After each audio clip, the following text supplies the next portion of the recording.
Hello, friends. This is Darren Hayes of PigsandDispatch.com. Before we take you to your favorite Sports History Network show, just want to tell you a little bit about some merch that you can pick up that represents your favorite SHN podcast. So far, there's t-shirts, coffee mugs, and even books from some of the authors that do podcasts right here on SHN. Who could buy something better than that than have the history right from the gentleman that you hear talking about it? But we also are adding things each and every day. And where's that store, may you ask? Well, it's at SportsHistoryNetwork.com. Up at the top, there is the SHN merch button. Click on that. It'll take you right to the store, and you can be representing your favorite podcast and show the world that, hey, on the swag that I'm using, it's the headquarters of sports yesteryear, Sports History Network, and my favorite podcaster, the Sports History Network store. Shop there today.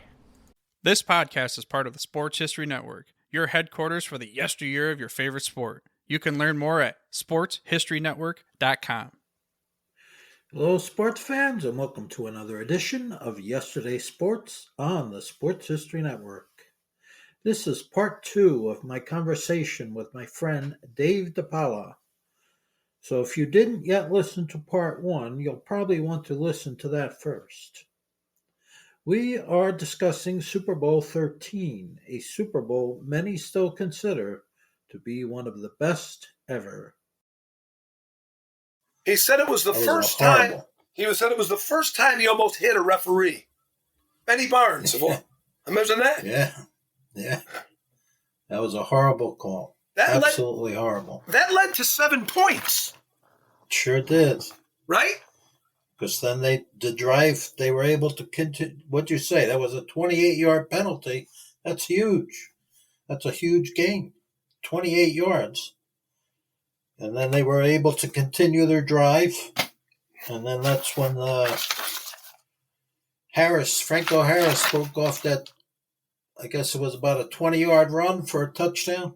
Yeah, that was the play where Charlie Waters ran into the referee. Yeah. He said the referee stepped right in front of him. And he was just getting ready to go. Yeah, Ray Pinney gets him after that. But Harris would have been out of the way if that referee wasn't there. Yeah. Seemed like the referee stepped right in front of him. I mean, you don't want to make excuses. You know, you want to just kind of tell things the way they are, the way it is. But that was a lot of stuff really went against him in that game. You know, between the crazy interference call, everything turned around within a period of 3 or 4 minutes. That whole game. Oh yeah. Now, there's no guarantee. I think it was Charlie Waters, right, that the ref stepped in front of. Yes. Now, there's no guarantee that he would have made the tackle, but he certainly would have at least had a shot. Yes. He would have had a shot to make the tackle if the referee didn't step. He was just getting ready to go in for the tackle, and the ref stepped in front of him. That's right. It's just a lot of bad luck. And then... So that made it 28-17, and then that was immediately followed by the kickoff to Randy White with a bum cast on his hand. And I still question, why was he on the special teams? He always played. Why was he on? He always played special teams right away. He's even on the extra point team, but not that game. Why? Not with a cast. No, not with a cast. And I think it was on NFL Films, and I still question this. They made it sound like Jarella did that squib kick on purpose. But if you watch it, he slipped. Exactly. He slipped. Exactly right. He did not do it on purpose. I was just going to mention that. Funny you brought that up. Yeah, I think it was on NFL Films, they said. It was a brilliant play by the Steelers, a squib kick to Randy White because they knew he had the cast. Exactly. But it wasn't that at all. He slipped. It was horse manure. No. He slipped. And just luckily for him, it went right to Randy White. And he tried to run with it, and he had that big cast on his arm. He talked about that in the show that I sent you. Yeah. Yeah, he's still bothered by it. He brought it up. He says, geez, you always bring up the negative stuff. He goes, I always bring up that one about, I got a flashback to my running back days, he said, in high school. He goes, and it popped out before he could get control of it. Yeah. And, that was that call, the Steeler radio call. There was a very famous call by those guys. Ball's loose, still on the ground. You're recovered by Pittsburgh. That was a famous radio call on their radio broadcast there. And then, bam, right down the middle of the field, one play, right? Yeah, and before you knew it, it was 35-17. And that was Tony Dungy. Yes. Tony Dungy caused the fumble and recovered the fumble. Yeah. And he didn't get to play that much because they had so many good players. But he was always on the special teams. Tony Dungy. Yeah, I remember watching it, and I remember, I don't remember specifically, but you remember how you felt. It was like kind of deflating. Oh, yeah. It was kind of deflating, because the game was so close for so long, and then all of a sudden, it's not close at all. It's almost like it's a blowout. Yeah. Just like that. It went from 21-17, and a minute later, it's 35-17. In actual time, it was 2 touchdowns in 11 seconds. Yeah. That's what they said on the broadcast. 2 touchdowns in 11 seconds. Yeah. The play with Franco Harris, the pass to Swan, those 2 plays. Yeah. Pittsburgh, let me tell you, though, Bradshaw, like I keep saying it, he never gets enough credit. He made a lot of big plays on third down in his career. Yeah. Oh, yeah. Yeah, he had a big game. That was, I think, if I'm not mistaken, that was the first time in his career that he passed for over 300 yards. Yes. He never had over 300 yards. 328. Although, for some reason, I looked in 2 box scores, and it only gave him 291 for some reason. I don't understand that. But in another one, I looked at it said 328, and they mentioned it in the game that he went over 300 yards. Yeah, I remember they mentioned that was the first time in his career. So I don't know that he went over 300. Yeah, I don't know why I had in 2 separate box scores they had it at 291. I don't get that. Yeah, I'm not sure. I'm not sure why, but it was over 300 yards, and he got, look, we didn't talk about it, but early in the first quarter, it was after there was a play where he goes to the sidelines, and he's actually in so much pain, he's crying, he's got a towel over his head. Oh. I don't know if you remember that. Shoulder injury. Exactly. It was a shoulder injury. And when he threw that pass to Stallworth, he came off the field. He had his head in the towel, and he was crying again. So when he threw that, he must have re-aggravated it. He must have been shot up with so much painkiller or Novocaine, whatever they shoot you with, that he didn't feel it for the rest of the game. But he must have been able to function and to get through that because, and I think one guy even said something to the camera guy to get him out of there. But he was very, very, he was in a lot of pain, and he didn't miss a single play in that game. Got to give him a lot of credit for that. I'm trying to remember what play it was that he injured that shoulder on. I think it took a big hit. It could have been the one where the ball pops loose. Because when it goes over onto the sidelines with Hegman and Henderson, they're giving him smelling salts after that. Right. They're holding it up under his nose. And that's the first time you see him where he's actually in pain. Yeah. When Henderson was on top of him, and when he came down on him, his shoulder went into the ground. Yeah, and he didn't have a good grip on the ball. No. So it was a fumble. No. Right? He was picking up the fumble. So he didn't have a good handle on the ball. And then immediately Henderson was on him. Yeah, I think you're right. That's the play that he hurt his shoulder. Yeah. And the announcers even mentioned, is he going to be able to play? He said about a sprained shoulder. Right. He suffered a sprained shoulder. Speaking of quarterbacks and asking if they announced, did you notice Was it the third or fourth quarter that Danny White was throwing the ball on the sideline? Danny White started warming up. And they brought it up. I remember that. Yeah, Merlin Olsen brings it up. And he goes, oh, look who's throwing the ball over there. And I said, geez, I forgot about that. But when I rewatched it, Danny White was tossing the ball around. Oh, well, maybe Staubach had an injury too then. Yep. I don't remember. He took a couple of big hits, Staubach, Oh, yeah. In that game. Yeah. Oh, both of them. Bradshaw and Staubach. All those quarterbacks back then, in the 70s, in the 60s. Those guys were getting hammered. But they came back, Mark, to their credit. They sure did. You know what I mean? They came back. The first, they threw a touchdown to Dupree. They drove downfield. I forgot how long that took. Didn't take long. I know the second one, after the onside kick, that second one was 2 minutes and 1 second. But the one before that, I can't remember exactly. Was there 6 minutes left? 6? Hard to remember. Somewhere around there. Sounds about right. I didn't jot it down. I think there was around 6 minutes left. So they actually took. So maybe that one did take. It took about 4 minutes off the clock, or roughly. About that.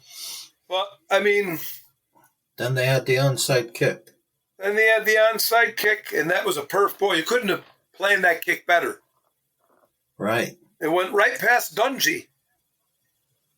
Yeah. Tony Dungy again. I think it went right past him. And Dennis Thurman picked it up on the bounce. Yeah. Right? So then they made it 35-31. But then there was hardly any time. 2 minutes and 1 second. And then there was only 20-something seconds left. Yeah, and they tried another onside kick. Which was kind of weak.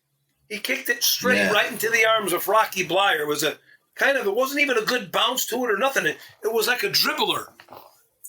Yeah, and the first onside kick was perfect, like you said. And the second one was lousy. It was terrible. Yeah. It was terrible. No, really. You were like, what the hell happened to that thing? Yeah, and kicked it right to him. To Rocky Blyer. Yeah. But, I mean, I looked up the statistics after I watched the game, and surprisingly enough, and I never knew this, the Bradshaw and Staubach were both 17 for 30? Oh, I didn't know that. Yeah. Wow. Yep. Well, Bradshaw had about 100 more yards. Staubach only had about 230 yards passing, give or take a couple yards. Staubach, back then, that was pretty good. Yeah, not too bad. Right. But Bradshaw had 328. Largely because of Stallworth, right? Well, that one play was what, 72 yards, I think? Might have been even 75, I think. It could have been, yep. Yeah. So you're right. Yeah. Take that away. And that's another thing. Huh. The Cowboys had 9 penalties for 89 yards. Pittsburgh had, I forgot they had less. Oh, Pittsburgh had 7 for 46 yards. But you take away those 2 calls, the Benny Barnes call, 28 yards. Yeah. And the 15-yarder on Billy Joe. Yep. That's 43 yards. Take away that off of the 89. And the Cowboys ended up with less yardage they would have had the same amount of penalties, 7 each. Right. Those were, you hate to harp on but I'm telling you, those were 2 terrible calls. Both of them were terrible, yeah. And that really didn't. No, that pass interference call, Mark, that really set everything in motion. After that happened, it all went downhill. Yeah. Yeah, I think they lost something there after that interference call. They lost something. Yeah, and it just went downhill fast. I don't know. It was a great game, though. I mean, the guys, the announcers were saying the greatest game they ever saw. The greatest Super Bowl they ever saw. That's what they were saying, the announcers. Yeah. Well, it sure was exciting. It was an exciting game. If you go back if you go to YouTube and pull up the telecast from the actual telecast of the of the whole game. I think it's 3 hours and something. And if you go down and look at the comments, every comment is talking about how tremendous the game was and how there's so many Hall of Famers in it. And I've rewatched this game 10 times, and I don't think I've watched it more than 4 times myself. But, I mean, these people that are watching it, some of them are younger people. They're saying, oh, my father told me about this game. And every time I've watched this 5 or 6 times, it doesn't get any better than this. You know what? There was a lot of hard hitting, Mark. That game was a lot of hard hitting in that game. Yeah. Both of those Super Bowls, Super Bowl 10 and 13. Tremendous hitting.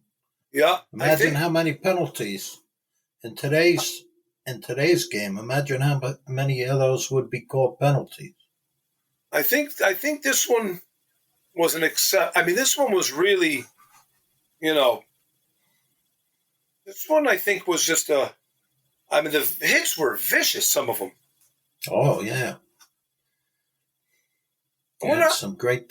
I met Jackie Smith once at the Hall of Fame. Yeah, I met him, and I was looking at him, and I'm thinking he's got to be in his glory. He's going into the Hall of Fame. I mean, it's a great weekend for him and everybody. Yeah, I always have to wonder what he thought. But he's not the guy that really had his, life together. It probably bothered him for a bit, but I don't think the guy, dwelled on it to the point where, X amount of years later, he was still thinking about it.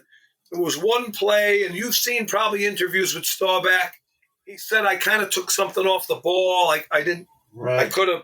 You know what I mean? I could have zipped it in a little better. He kind of takes. I don't say takes blame, but he said, it just wasn't his fault only. Right.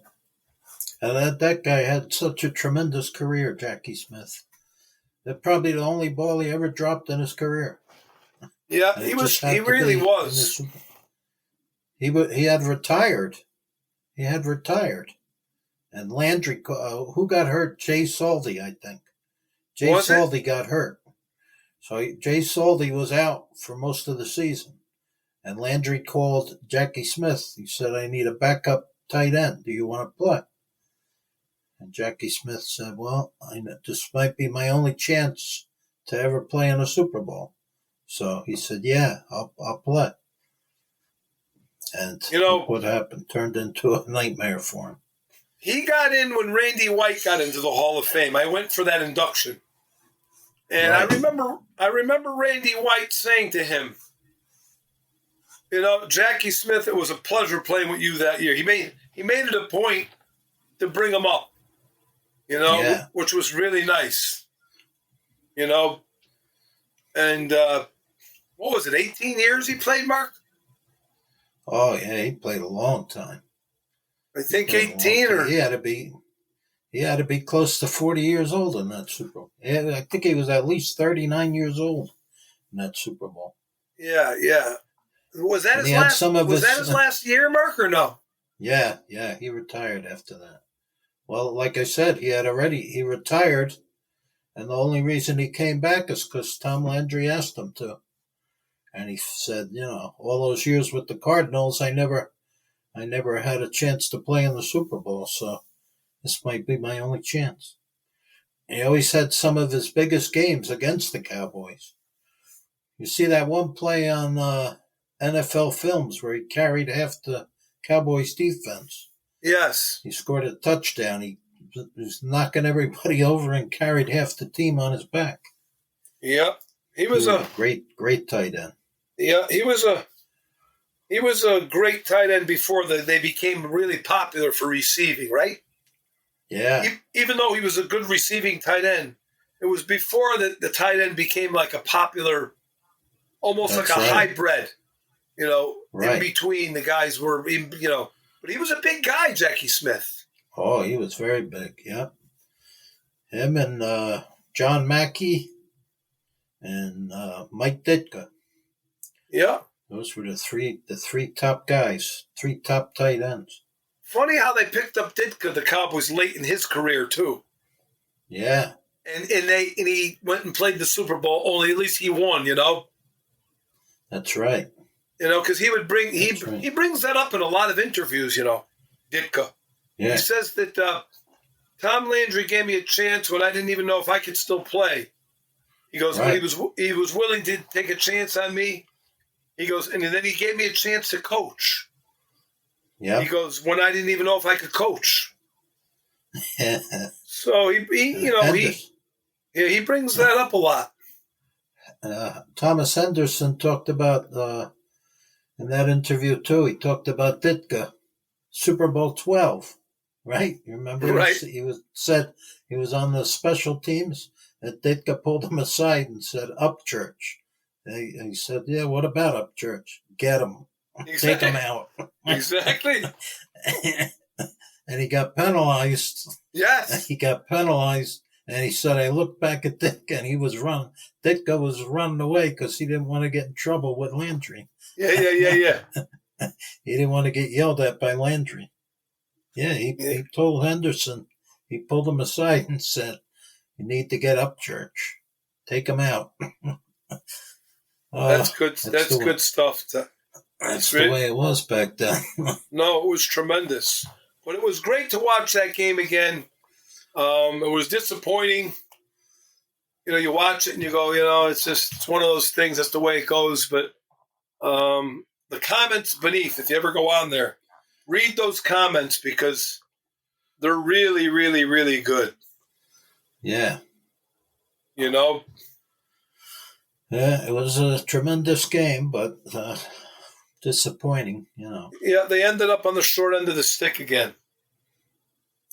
And then I thought they were going to play again the following season. It looked like they were going to play again, right? The following season, they got upset in the playoffs by the Rams. Unbelievable. And that was Staubach's last game. Yeah, was that the Jack Youngblood game? The broken leg? Yeah, I think it was. Yep. He broke his leg in that game, yeah. Was that a kind of a closing seconds game win for the Rams or no? I'm trying to remember what the final. That wasn't. I think it was. Was that the Billy Waddy game? It might have been. I think it was 21-19. I think you're right. I think it was the Billy Waddy pass. And there was still. I think there was still a couple minutes left after that. There was still a couple minutes, and that's when Staubach threw his final pass was to Herb Scott, I think, the offensive lineman. Yeah, that was a very disappointing game. Yeah, because that could have been, if they had beaten the Rams, they would have played the Buccaneers in the title game. Yes. And they would have beat the Buccaneers. Yes. They would have beat the Buccaneers, and you would have had another Pittsburgh and Dallas Super Bowl. Yeah, because Pittsburgh, that was the year Pittsburgh, that was the Mike Renfro game.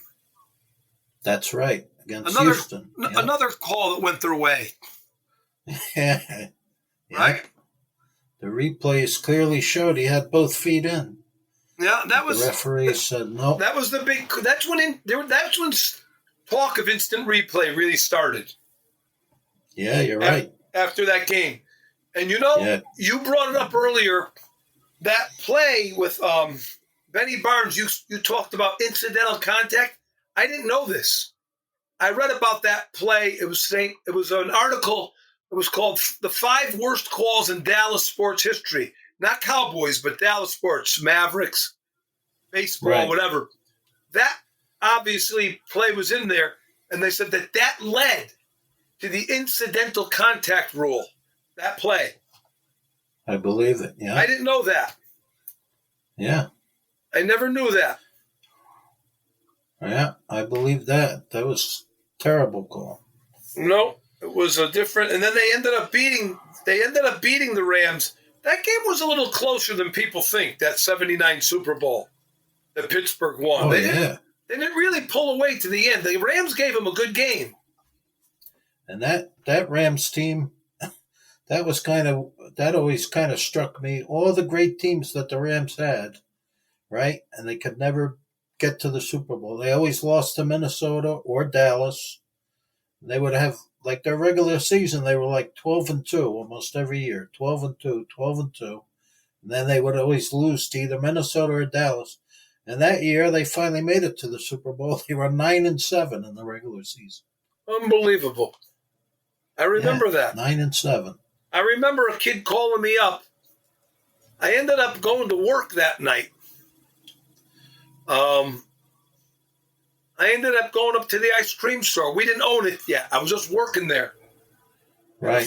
A friend of mine, actually his brother was really my friend, but he started hanging around the shop. He was a big Ram fan. He called me that night and gave me the business. I think I hung up on him. Might have been the only time I ever hung up on a guy. Boy, was I mad after that Billy Waddy game. Yeah, that was a tough loss. It really was. Yep. You know, Landry had a lot of tough losses. If you look back in his career. Oh, yeah. The Cowboys had a lot of brutal losses. The ice game, the game before that, the 66 championship game with Bob Hayes. Shouldn't have been in that game there. The Super Bowl V was brutal. Yep. You know? A lot of heartbreakers. The catch was brutal. Yeah. Right? A lot of heartbreakers. Yeah. They lost a lot of heartbreakers. I thought for sure they had that game won. The one against San Francisco. I thought they had that game won. After the second Everson Walls pick. Right. They were driving down, and I thought for sure they were going to at least get a field goal out of that drive. Yeah. They ended up punting. They threw Danny White was like fading back, and he like throwing kind of a little. He put it out to Doug Donnelly, who kind of couldn't pull it in. And I remember when I watched the game, I remember saying, "What the hell is he throwing it to that guy for?"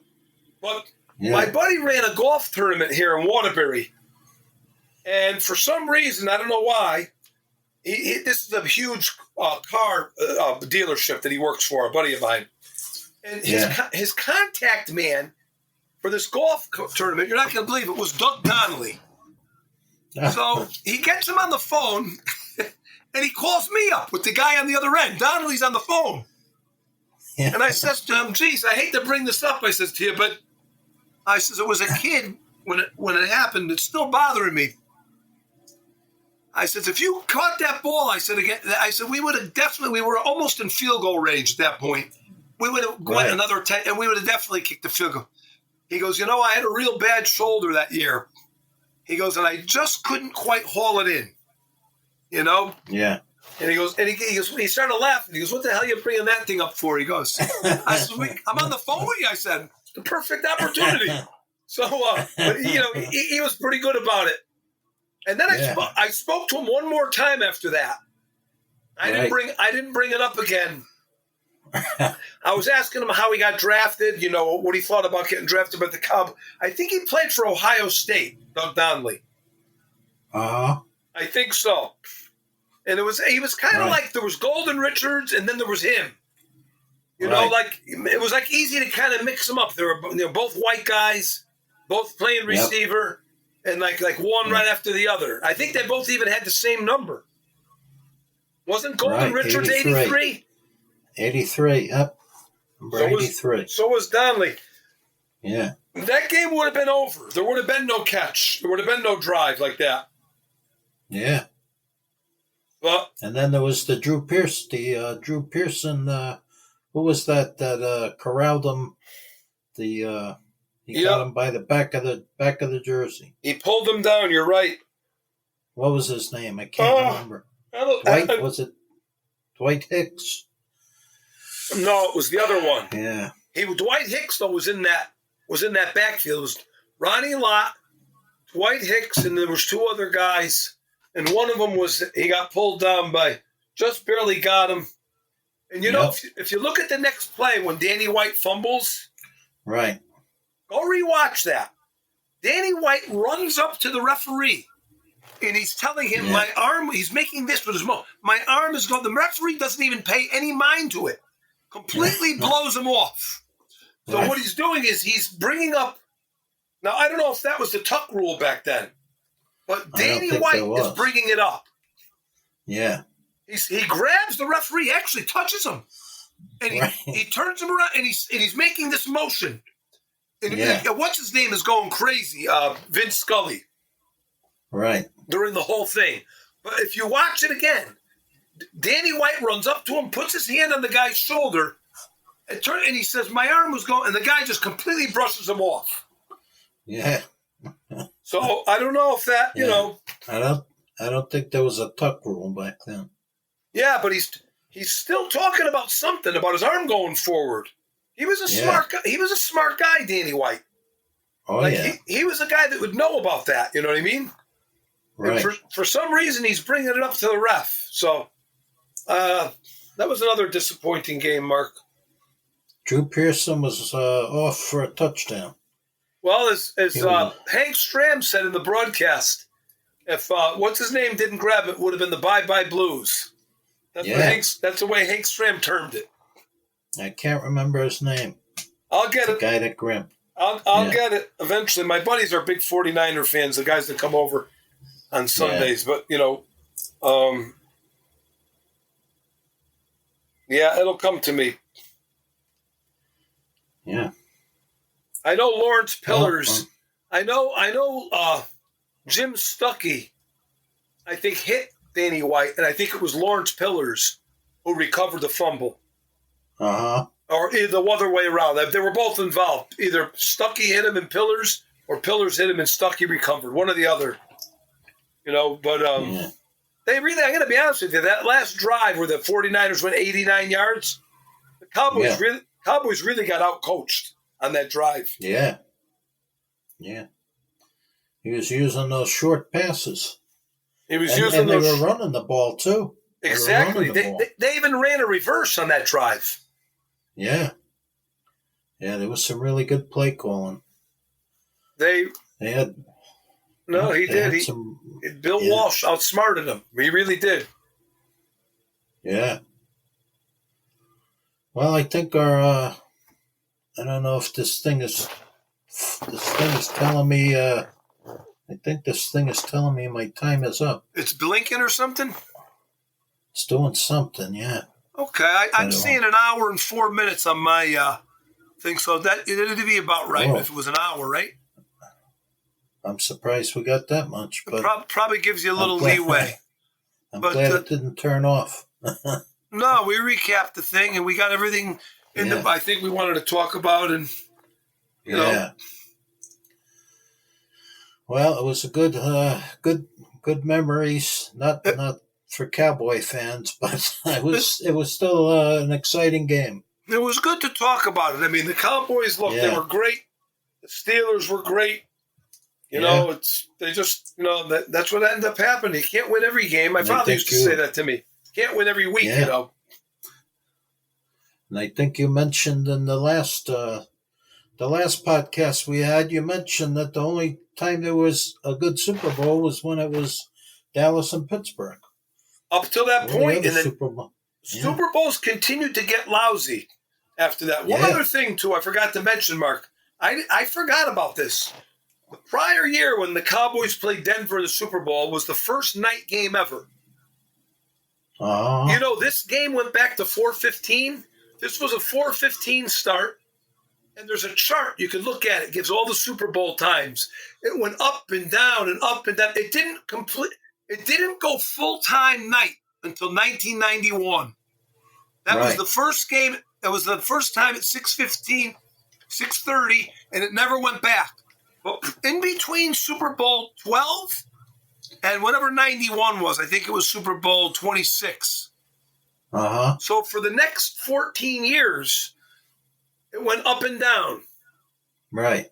Up and down. And sometimes at night, sometimes in the, the earliest one ever was the Cowboys, Miami, 1 o'clock Eastern Standard Time, that game was. 1 o'clock. That was the earliest Super Bowl ever played. because I looked at that chart the other night. The earliest one ever played. I didn't know that. No, Wow. neither did I.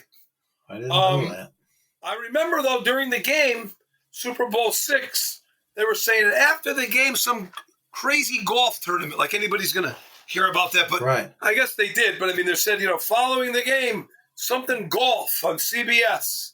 And so, Yeah.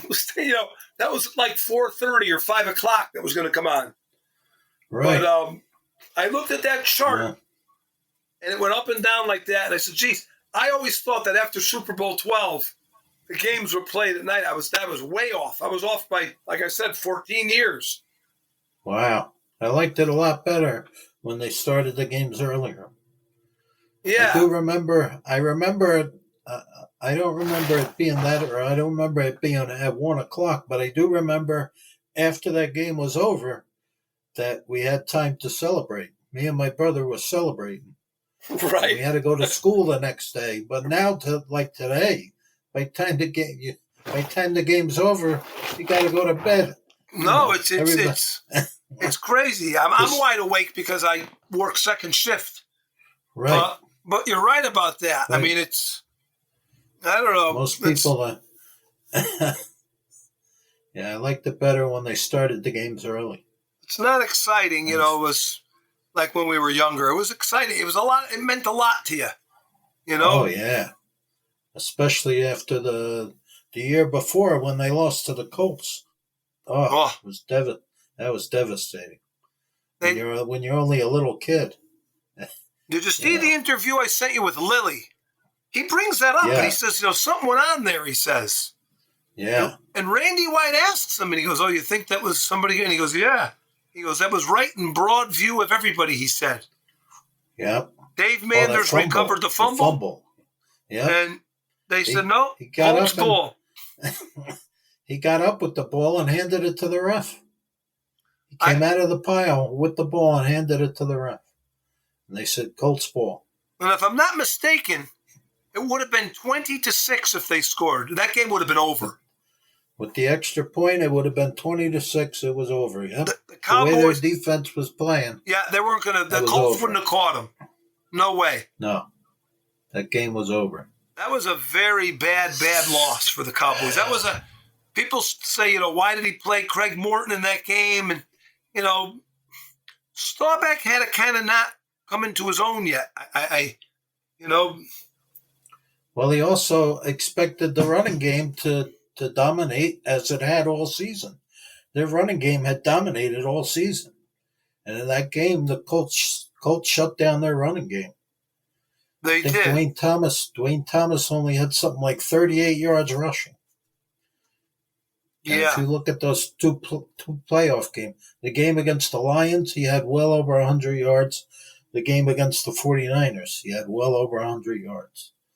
And the Colts shut him down. Yeah, they had a pretty good defense. But the Cowboys were much more dynamic on offense. They should have beat the Colts handily. Like Staubach says in interviews, we were a much better team than the Colts. Yeah. Yeah. Well, that's it, Mark. Okay, well, we'll figure out what we'll do for the next one. This podcast is part of the Sports History Network, your headquarters for the yesteryear of your favorite sport. You can learn more at sportshistorynetwork.com. Hi, everybody. Dan and Andrew from Hello Old Sports here. We wanted to drop in and let you know about our latest episode. That's right. We interviewed the co-authors of Phyllis George, Shattering the Ceiling, a biography of groundbreaking broadcaster Phyllis George. And her life is really sort of a journey through 20th century America, from Miss America pageants to the Kentucky State House to the groundbreaking NFL Today show on CBS, even the Kentucky Colonels of the old ABA. We got into all sorts of stories about the Celtics under Red Auerbach, about the interview with Roger Staubach, about really all sorts of things, a fight between Brent Musburger and Jimmy the Greek. We really enjoyed talking with Lenny Shulman and Paul Volpone, who teamed up to write this book. The book is on sale right now, wherever books are sold. But, within reason. Garage sales, probably not. So go ahead and pick up a copy today. And if you want a chance to win the book, you can go to sportshistorynetwork.com/giveaways and register for a chance to win. Goodbye, old sports.